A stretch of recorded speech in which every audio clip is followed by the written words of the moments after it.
Começando mais um episódio do Casa 8. Ana Cabral por aqui, como é que vocês estão? Para esse mês de outubro, o tema é neoliberalismo e cultura. Animados para começar? Mas antes da gente iniciar o episódio, eu queria pedir para que vocês sigam a gente aqui no Spotify e no YouTube. Nessas duas plataformas, assim que a gente subir os episódios, você já vai ser notificado se você ligar também as notificações. E em cada episódio você pode também deixar um comentário sobre o que você achou no episódio. Tanto do Spotify, na caixinha de perguntas em que cada episódio tem, ou no YouTube também, para deixar seu feedback nos comentários. E se você é novo por aqui, aproveita para dar uma olhada nos outros episódios com outros temas, beleza? Então vamos lá!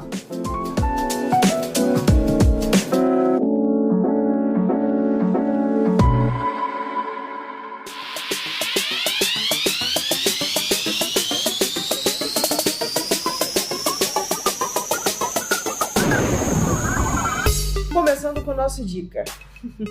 Como esse tema é bastante complexo, eu trouxe indicações das mais variadas.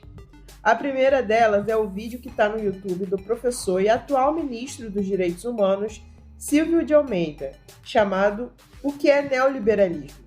Esse vídeo expõe inicialmente de onde vem a ideia e o conceito do neoliberalismo e de que forma atualmente o sistema está estruturado.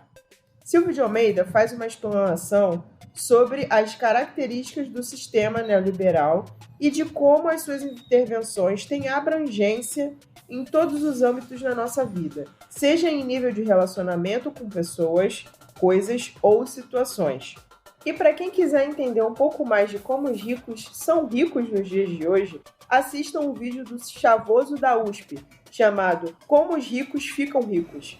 Nesse vídeo, ele explica um pouco sobre como a nossa sociedade está estruturada e como a ideologia neoliberal, que adora uma história de superação e meritocracia, narra a trajetória de pessoas como Elon Musk, Beyoncé, Silvio Santos e Luísa Trajano. O Chavoso da USP faz um apanhado geral sobre a vida de cada uma dessas celebridades e como a ideologia neoliberal está impregnada nos discursos de cada um deles.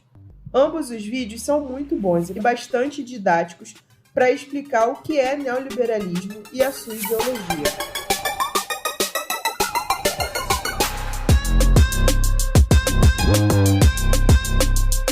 De acordo com a matéria do BBC de 2022, o neoliberalismo ganhou força a partir da década de 70, em que tinha como principal liderança a dobradinha entre Inglaterra, com Margaret Thatcher, e os Estados Unidos, com Ronald Reagan. Aqui na América Latina, o primeiro país em que foi laboratório do neoliberalismo foi o Chile, sob a liderança de Pinochet. O setor da educação viu a privatização chegar de forma bastante incisiva. Segundo o pesquisador André Antunes, com a nova Constituição chilena, promulgada em 1980, o governo chileno só teria a obrigatoriedade de custear a educação infantil. A educação superior passou a ter linhas de crédito oferecidas pelo Estado para alunos que queriam cursar a universidade. Essa mudança de lógica sobrecarregou alguns alunos pobres, que passaram a dever tanto que não conseguiram concluir seus estudos. Eu trago aqui a passagem de um artigo do Daniel Pereira, que sintetiza as consequências do neoliberalismo. Abre aspas. O neoliberalismo é um sistema que se alimenta dos problemas que ele mesmo gera. A tese de Strickett a respeito do capitalismo democrático, em que ganha os dois lados da equação estariam em tensão e se comprometeriam mutuamente. Ganha então um terceiro elemento, que impediria a solução política e a transição para um novo regime de acumulação. A crise orgânica torna-se assim crônica. Esperar que crises geradas por contradições econômicas e por fracassos de governança sejam suficientes para levar automaticamente a uma saída do neoliberalismo é, portanto, um equívoco. Fecha aspas. Vocês estão preparados para o nosso bate-papo do mês?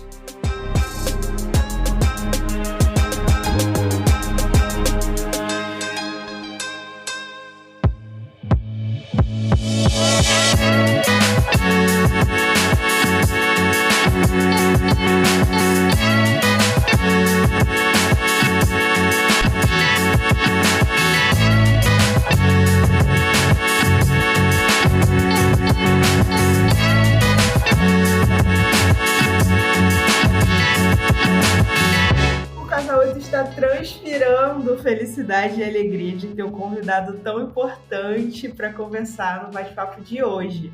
O nome dele é Senhorita Bira e é ele quem faz o canal Algoritmo da Imagem no YouTube, que faz uma discussão sobre semiótica e a importância da imagem de seus símbolos. Ele é estudante de políticas públicas, o seu hobby preferido é sair para comer e o seu prato preferido é bife à parmegiana. Bira, pode entrar, o casal é todo seu. Meu Deus, a coisa mais boa do mundo tá aqui com você hoje.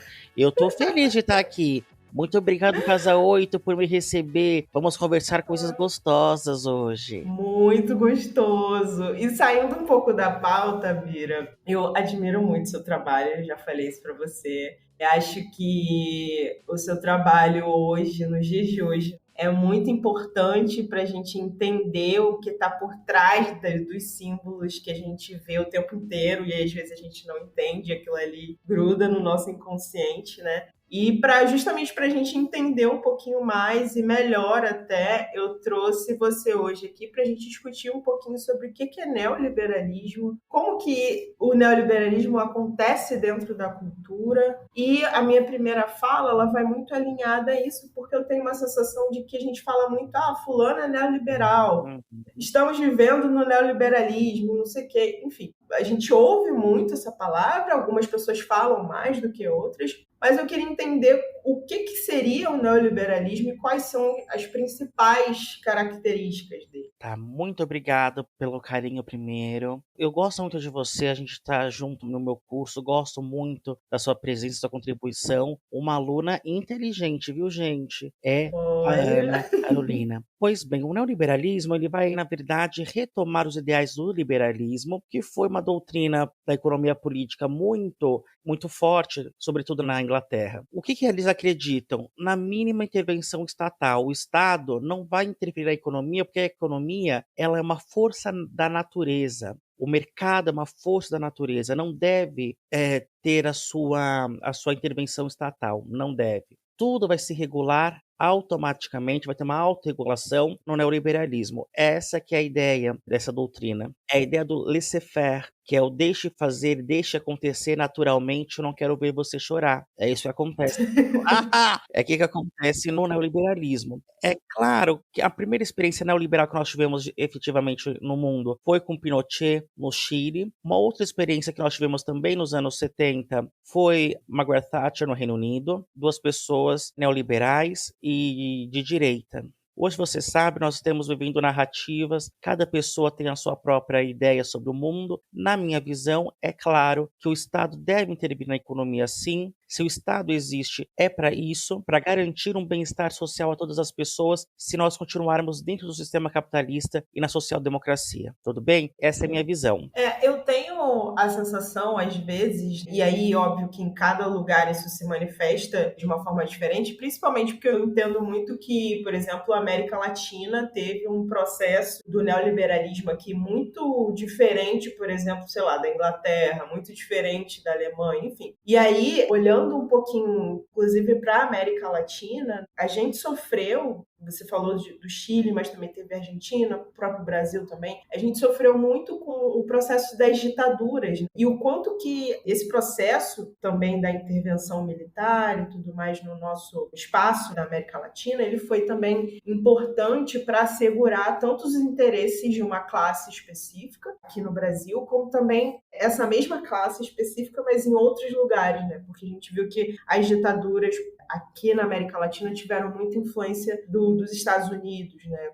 Que também na época andava de mão dadas ali com a Margaret Thatcher e tudo mais. Então eu tenho essa sensação de que, claro, eu não sei muito bem o marco especificamente da data do neoliberalismo, mas eu sinto que na América Latina propriamente dita a gente sofre um pouco mais de enrijecimento em relação às próprias políticas, né, de Estado a partir da ditadura. E eu queria entender até como que essas características elas acontecem. Por exemplo, quando a gente olha América Latina, a gente olha Estados Unidos, a gente olha Europa como um todo e outros continentes também. Interessante sua colocação, gostei muito de você ter colocado isso, mas sim, os sistemas econômicos, as doutrinas, elas vão estar, na verdade, elas vão ser diferentes em cada lugar do mundo, porque você tem suas especificidades em cada lugar. Mas a primeira experiência que nós temos neoliberal realmente é do Chile. Pinochet, ele se senta com os Chicago Boys e tenta articular uma política econômica. Ele fala, o que eu tenho que fazer para esse país ser um país grande, ser um país realmente economicamente forte? E eles criam todo o neoliberalismo ali. Se teve sucesso ou não, não sei. O Chile tem alguns indicadores muito bons, outros muito ruins, assim como a América Latina. A América Latina inteira é de contradições, né? É um território de contradições.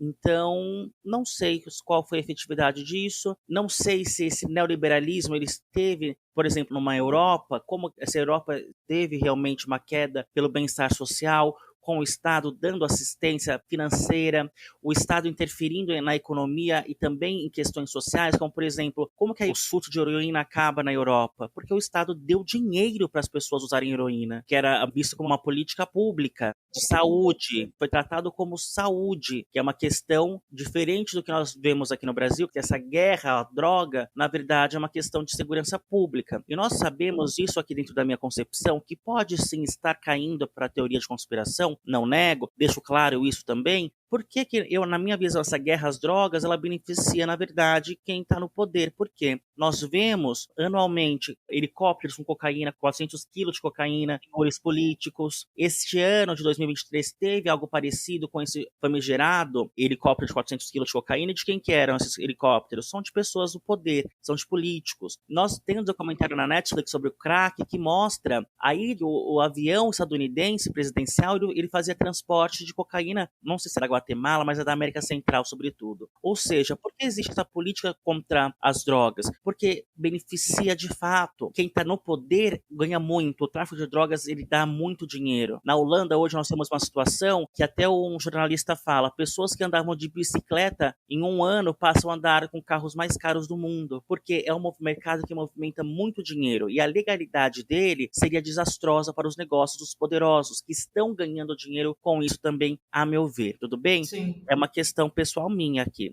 Mas é isso, o neoliberalismo ele nasce, na verdade, já que eu não tenho mais neoliberalismo e cultura, eu vou te contar que uma pessoa fundamental para o neoliberalismo vai ser o nosso querido Freud. Muito interessante isso, porque o Freud era o nosso... Muitíssimo, porque é a primeira vez que eu vou ouvir essa associação aí, Freud e neoliberalismo. Sério, é muito importante, porque o neoliberalismo, ele vai, as pessoas, como você sabe disso, nós aprendemos na aula já, as pessoas são desconectadas da sociedade, né? A Margaret Thatcher dizia, não existe essa coisa de sociedade, o que existe são indivíduos. Por quê? No neoliberalismo não existe uma rede, uma comunidade, que existem indivíduos fazendo suas trocas. E o Estado deixando isso acontecer, por quê? Porque é natural, é da natureza. Então a primeira crítica que é feita no neoliberalismo pelas escolas de sociologia é que nada é natural, tudo é construído, sobretudo socialmente. Tudo é construído na nossa vida. É uma construção, nada é natural. Natural não tem nada, pode ser até biológico, mas de biológico para natural não existe. O instinto de sobrevivência, o instinto de competição em ambientes fechados existe, por exemplo? Então é natural? Não sei. Aí você que vai me responder. Quem está mais espertinho vai me dizer. Mas o que acontece sobre Freud é o quê? Porque ele nos dá a luz do indivíduo. Essa que é a questão. Nós estávamos indo de toda uma trajetória de pensamento, pensando na sociedade. Então, desde Comte, passando por Durkheim, pensando na sociedade. Essa sociedade é como? A questão social, porque depois que nós tivemos a Revolução Francesa e a Revolução Industrial, sobretudo na Inglaterra, o que acontece? Acontece que eles começam a ver a questão social. O mundo, segundo aquelas lentes, está perdido, porque nós tínhamos uma coesão social no feudalismo muito mais forte, uma agricultura de subsistência, pessoas interferindo uma na vida das outras e fazendo uma intervenção positiva. Agora as pessoas estão morando em casebres, nadando no cocô, passando fome, se prostituindo. Ai, que delícia. Uhum. Isso eu fiz também. Cenário do caos. Do caos. Eu fiz o sotaque, caos. Então você vê o que acontece aqui. Acontece que tem toda a questão social que foi estabelecida nesse momento. Então as pessoas começam a achar problemas sociais porque estão vivendo. Freud vem aqui no século XX falando, na verdade, que o problema é individual, que o problema não é mais social e coletivo. O problema agora é individual e psicológico, tudo bem? Isso vai dar um pilar para a ideia do neoliberalismo de indivíduos que estão fazendo sua própria vida. Então, se você for hoje, for a falar com uma psicóloga e falar assim, dona psicóloga, uma psicóloga formada no Brasil, dentro de uma tradição muito freudiana ainda, Argentina, Brasil e França são os países que ainda têm essa tolerância muito grande a Freud. Em outros lugares já está indo para o TCC, já está indo para outras doutrinas de TCC, a terapia cognitivo-comportamental. Então, essa mulher, essa minha psicóloga, vinda de uma tradição ocidental, sobretudo freudiana, de psicanálise, ela formada para ver a psique de uma pessoa branca, essa é a questão que a gente está falando aqui hoje. Se eu chegar para ela e falar assim, veja só, doutora, eu sou seguido no mercado, ela vai achar que é um problema psicológico meu, que eu estou achando que as pessoas me seguem, vai até me dar esquizofrenia, vai estar escrito lá esquizofrenia, quando na verdade é um problema social. Por quê? Porque se vê a psique que ela estuda é como se fosse a psique individualizante de uma pessoa branca, e não está colocada por todos os pormenores da socialização. Essa que é a questão que nós estamos tratando hoje, que é interessante. E isso é dado através de Freud. Ele é fundamental para a construção dessa ideia do indivíduo, do psicológico, psicologizante também, longe do social. É isso que Freud fez para a gente na cultura do neoliberalismo. É muito interessante você trazer Freud, né? Porque aí eu entendo muito a fala da Margaret Thatcher. Porque se não existe sociedade, né? Não existe uma rede de pessoas conectadas e só existem indivíduos com as suas questões intrínsecas, então a gente para de olhar para algo que tem sintomas sociais e coletivos. A gente começa a tratar o indivíduo, a pessoa XYZ que tem um problema XYZ. E esse é o problema que a gente está vivendo hoje nesse mundo, porque, com todo respeito, eu não acredito que nós tenhamos hoje, nós temos uma agenda neoliberal, mas não acredito que o Brasil seja um país neoliberal. Não acredito, eu acho que nem Paulo Guedes fez isso no Brasil. Mas, e por que isso acontece? Isso acontece, meu amorzinho, exatamente pelo neoliberalismo. A ideia de que você tem depressão, que você teve burnout, que você precisa fazer com que você tenha sucesso. Tudo isso vem do neoliberalismo. É uma ideia que você está desconectado da sociedade. A meritocracia, você vai ter o mérito, mas você não vê de onde a pessoa parte, você não percebe a história, a construção dessa pessoa. As condições dela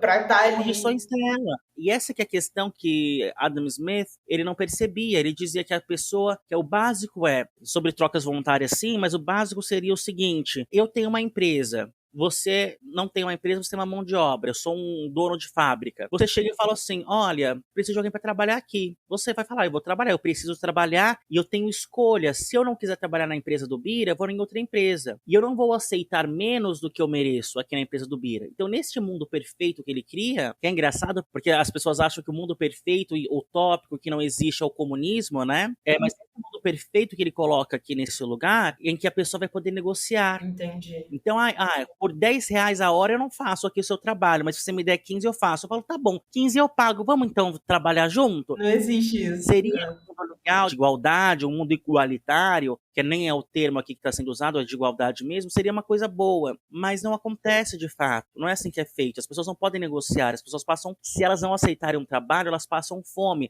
Foi criado um exército de reserva de trabalho, foi criada a fome institucionalizada na Inglaterra, entende? É uma situação bem complicada. Sim, sim. E essa falsa ideia, né, de que as pessoas estão nas mesmas condições, eu acho isso um tanto quanto cruel, e aí colocando também a minha opinião aqui, porque é isso, se a pessoa não aceitar aquelas condições, vão ter 1000 outras pessoas que vão aceitar aquelas condições e tem pessoas que até aceitam condições piores, sabe? Às vezes poder comer e poder morar, sabe? E nem tem acesso à saúde, nem tem acesso à educação, é só para sobreviver, literalmente. É luxo.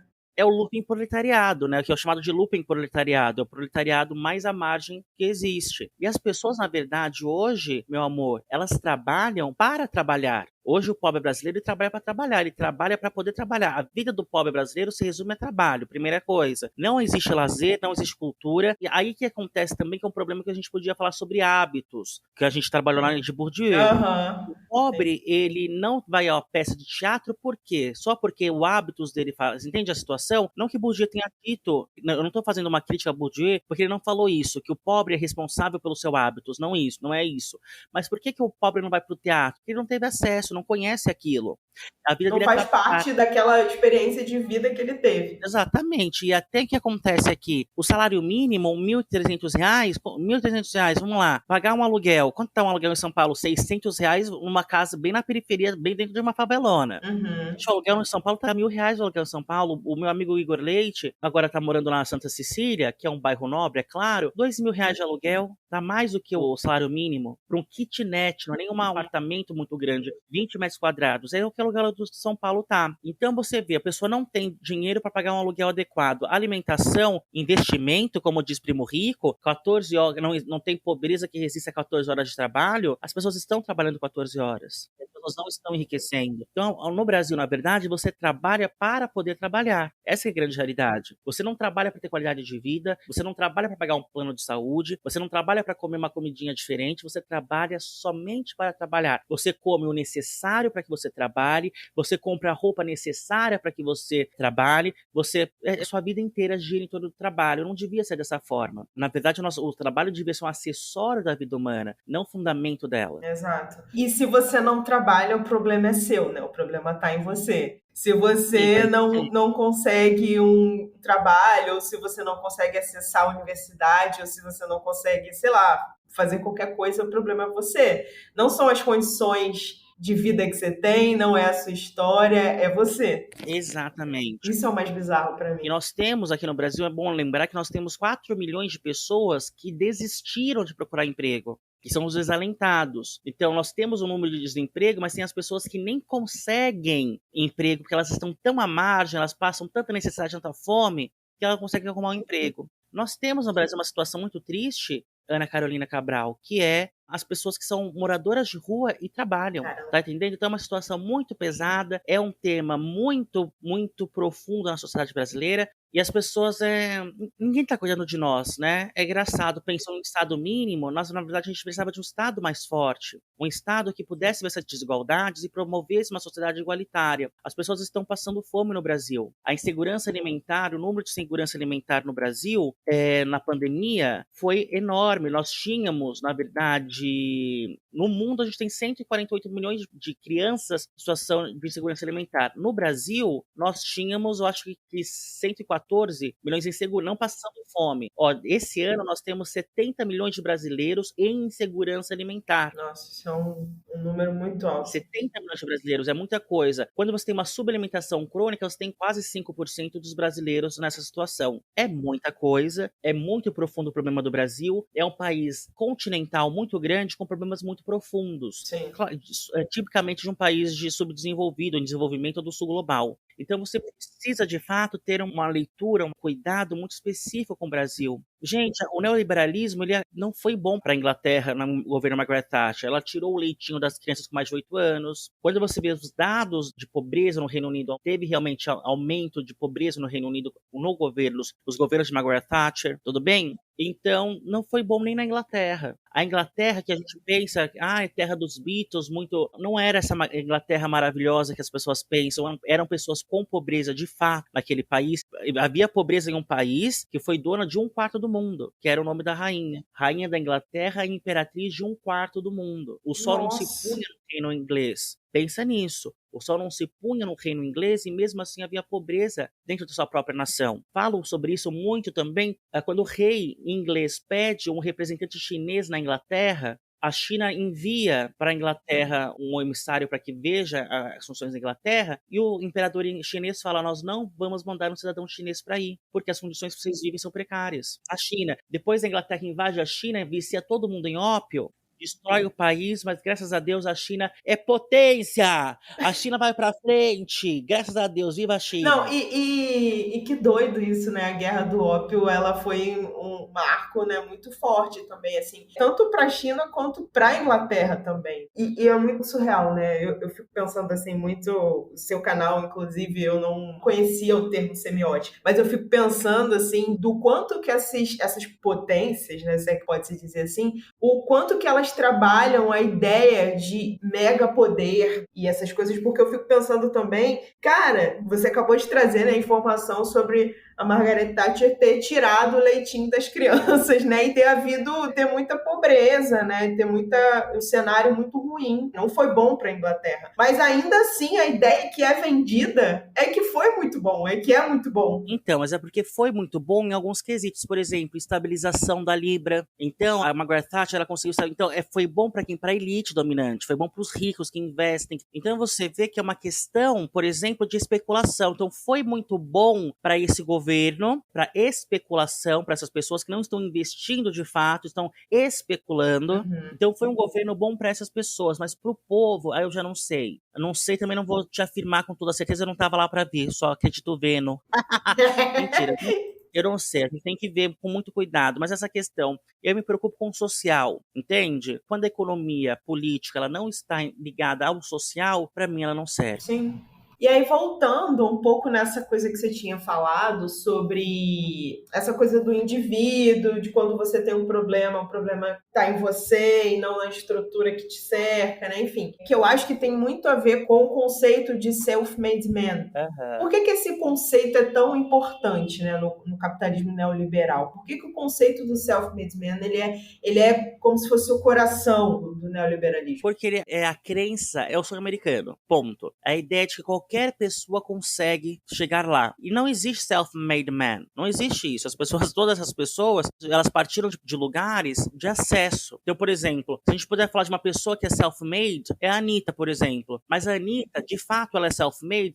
Primeiro, ela é self-made até certo ponto, porque ela fala isso de Honório Gurgel, como se fosse a maior favela do mundo. Não, não é. Então, era uma situação de periferia, mas ela teve acesso, ela teve conseguiu aprender inglês. Então, você vê que ela já tinha uma família que a propiciou o mínimo necessário para que ela pudesse ascender. Se você não tem o mínimo necessário, você não ascende. Outra coisa que ela ganhou foi capital de contatos, certo? Sim. Então, a Anitta, ela foi inundada em dinheiro. Ela foi inundada em pessoas que tinham dinheiro. E aí, esse dinheiro é self-made ou porque é de família, é herança? Aí você tem que pensar em você na sua casa. Então, o self-made, até existe alguém que seja self-made, não vou falar que não exista, mas ela está articulada com quais pessoas, certo?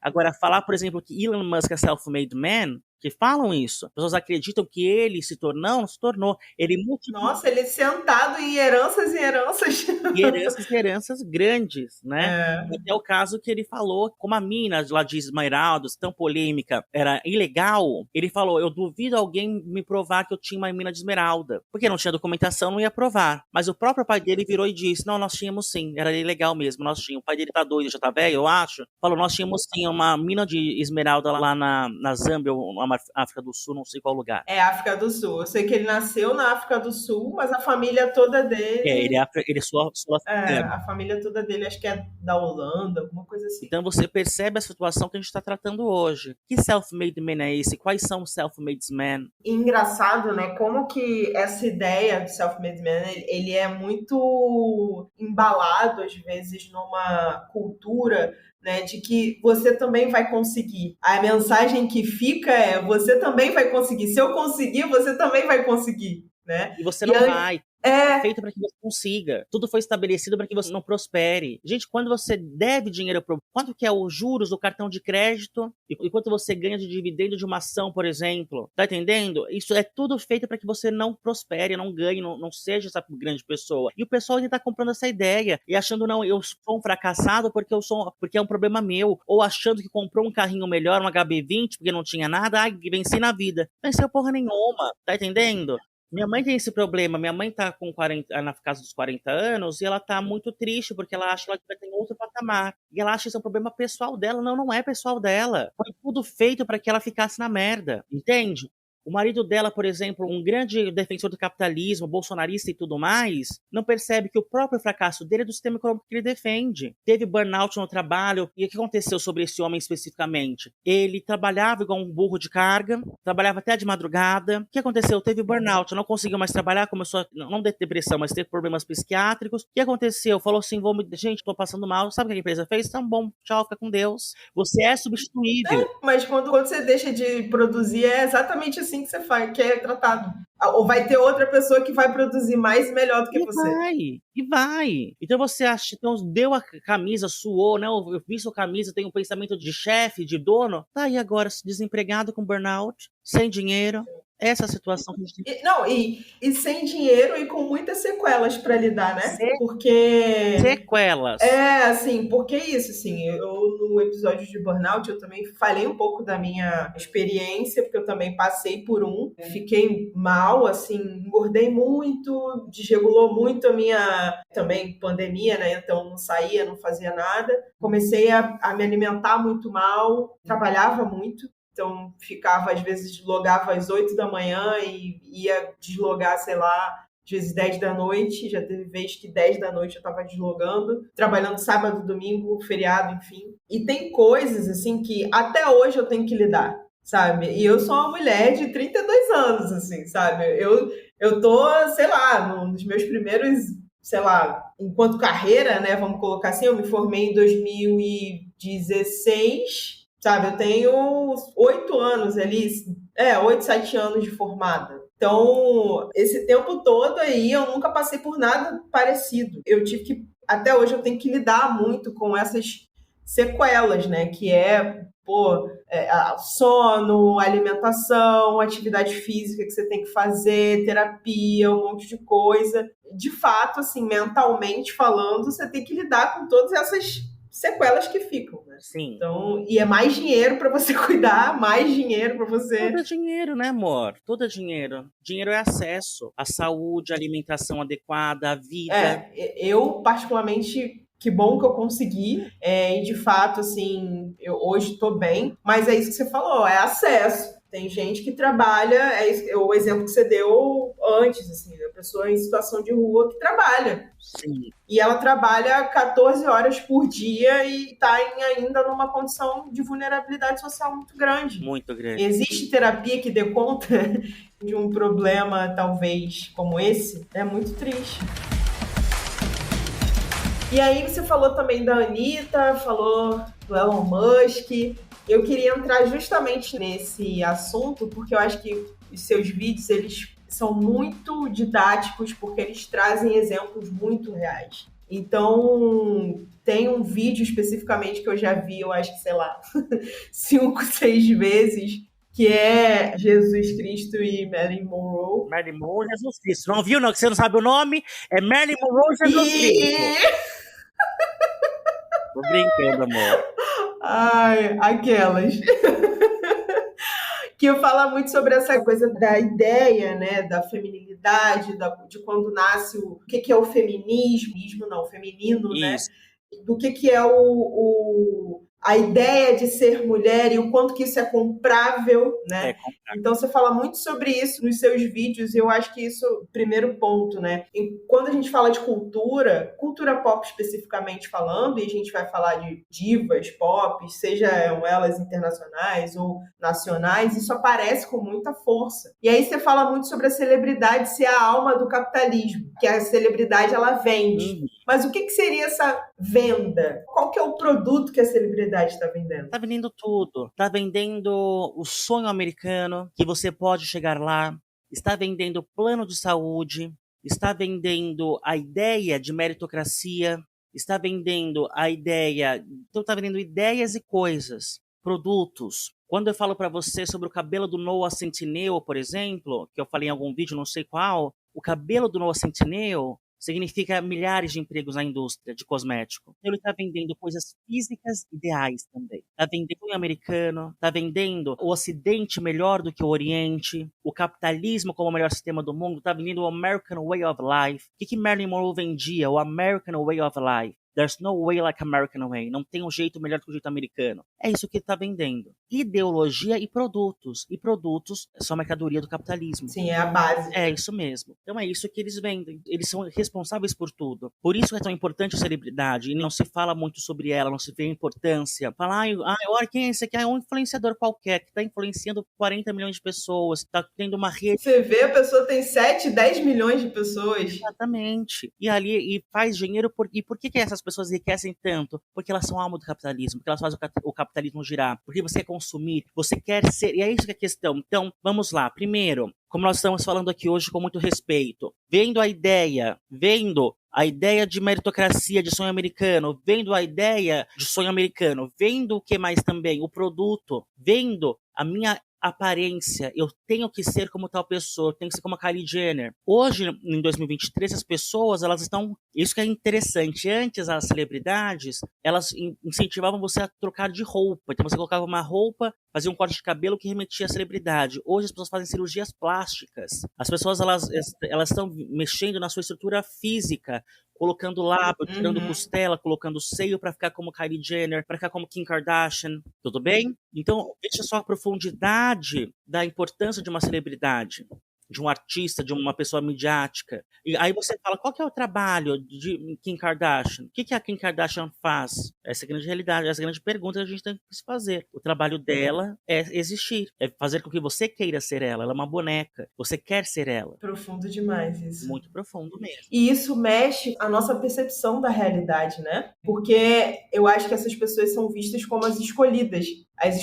para darem certo, as escolhidas para vencerem na vida, aspas aqui, né? E elas acumulam em si muitos símbolos e muitos códigos, né? Que eles são perpetuados. E aí o que é mais doido também, eu acho que essa coisa do digital influencer e tudo mais, eu acho que a gente sempre, pegando a história do capitalismo, a gente tem as celebridades já há muito tempo, e aí a gente entende que a celebridade, ela tá ali, ela existe, e ela, de alguma forma, é isso que ela tá fazendo, ela tá vendendo ideias, ela tá vendendo coisas físicas, de fato. E o que eu acho mais doido, Bira, é a forma da linguagem que se adapta para os tempos e para as necessidades que as pessoas têm. Eu acho isso muito simbólico, muito significativo, porque a forma que se vendia o jeito americano de viver há 20, 30, 50 anos atrás não é a mesma forma que se vende hoje, mas ainda assim se vende, sabe? Então eu acho que uma das coisas que mais que o seu canal, né, e também outros influenciadores que também falam sobre, pessoas estudiosas que falam sobre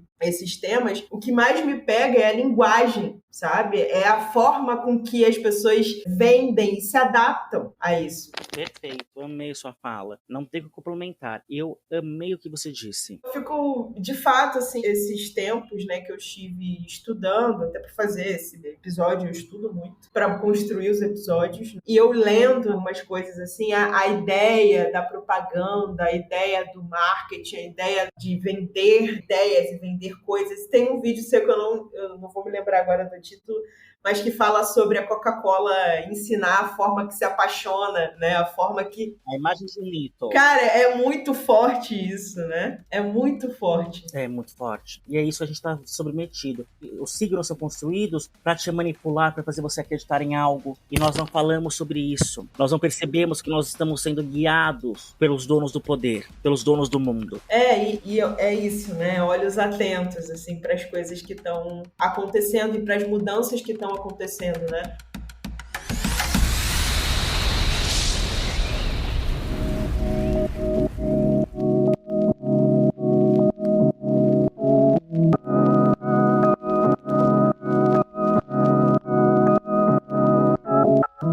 Outra pergunta que eu ia te fazer era muito no sentido de querer saber a sua opinião e querer saber o que você pensa sobre, por exemplo, a internet hoje como advento de conexão, difusão de conhecimento ou desconhecimento, né?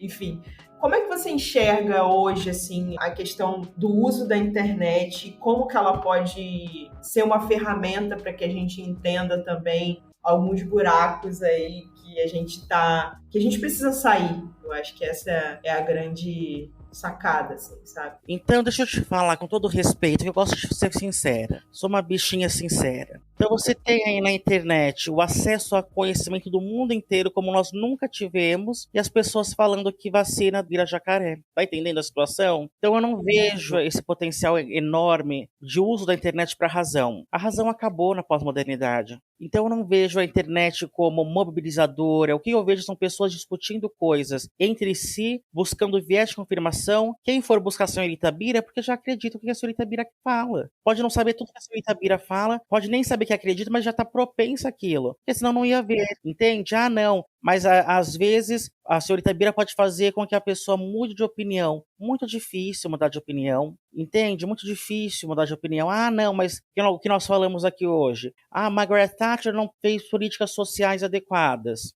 Aí a pessoa vai responder: "Mas fez política, mas a economia bombou". Tá entendendo? Mas é desigualdade? Mas a desigualdade não existe em toda a sociedade, então você tem narrativas. Então depende do só que a gente fala no meu curso muito das lentes que você coloca para você ver o mundo, entende? Então a verdade acabou faz tempo, rest in peace.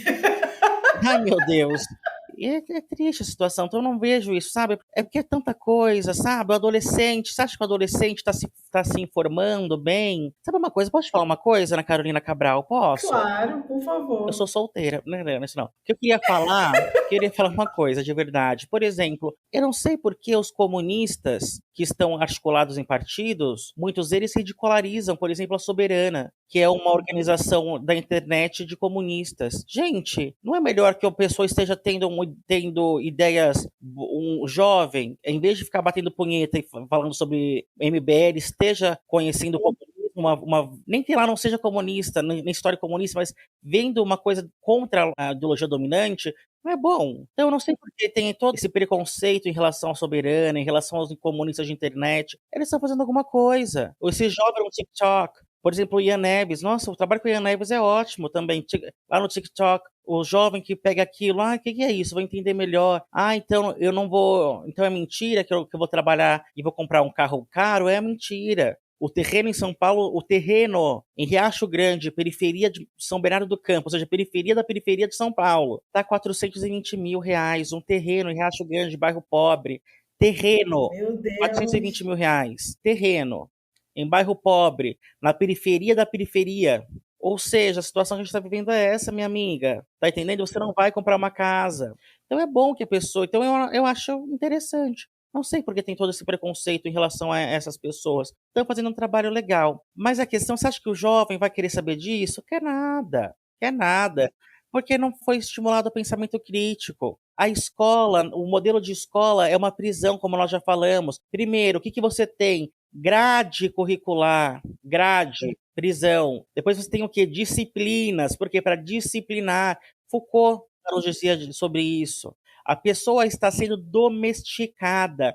A escola ela é feita para domesticação. O que você chama de socialização é domesticação. Deixar a pessoa dócil. Entende? Então, cumprir horário, porque ela vai ter que trabalhar das 8 às 6, às 5, sei lá, graças a Deus que eu não trabalho, eu não sei, mas é das 8 tem algum horário.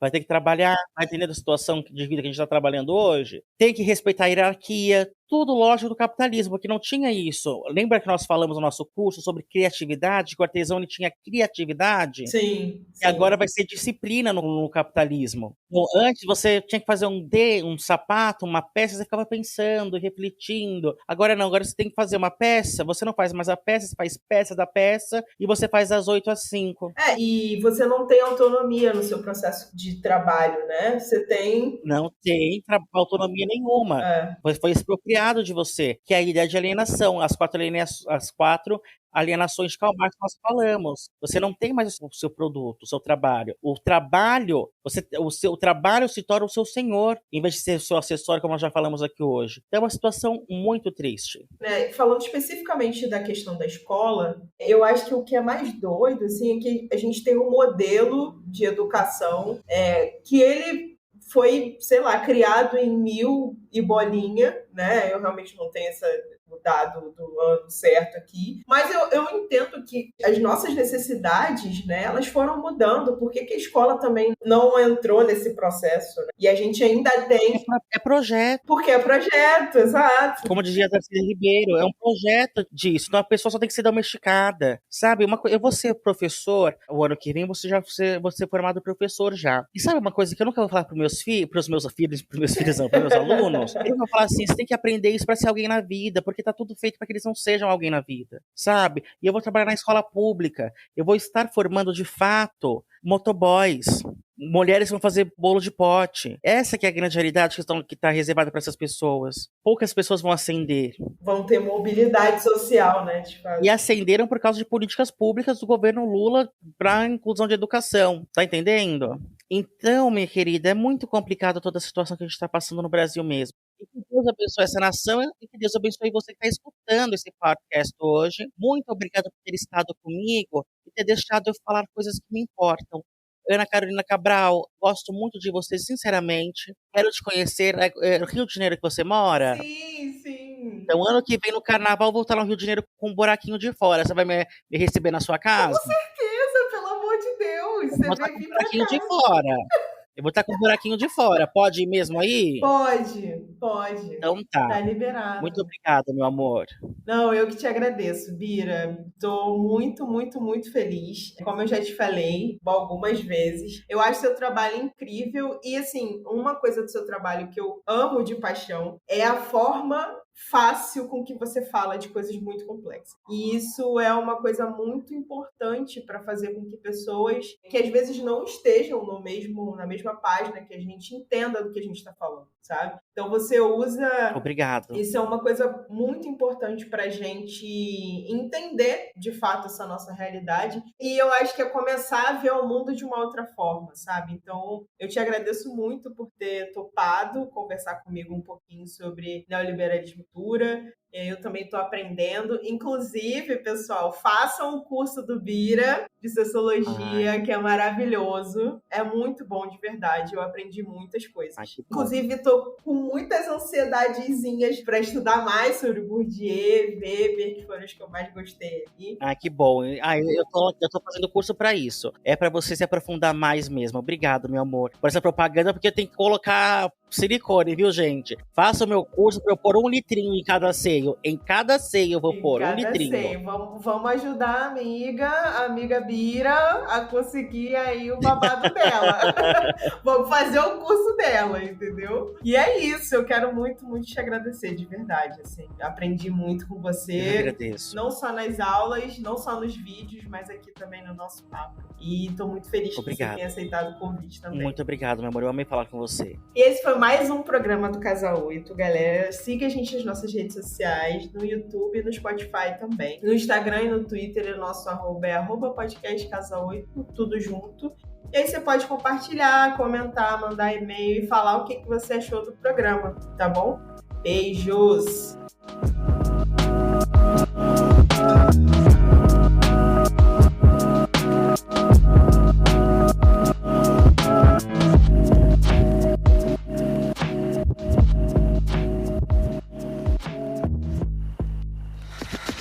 Olá, meu nome é Thiago e eu sou o editor desse podcast. Para saber mais sobre o meu trabalho é muito fácil. Segue lá no Instagram, @euthiagoaugusto. Até o próximo podcast.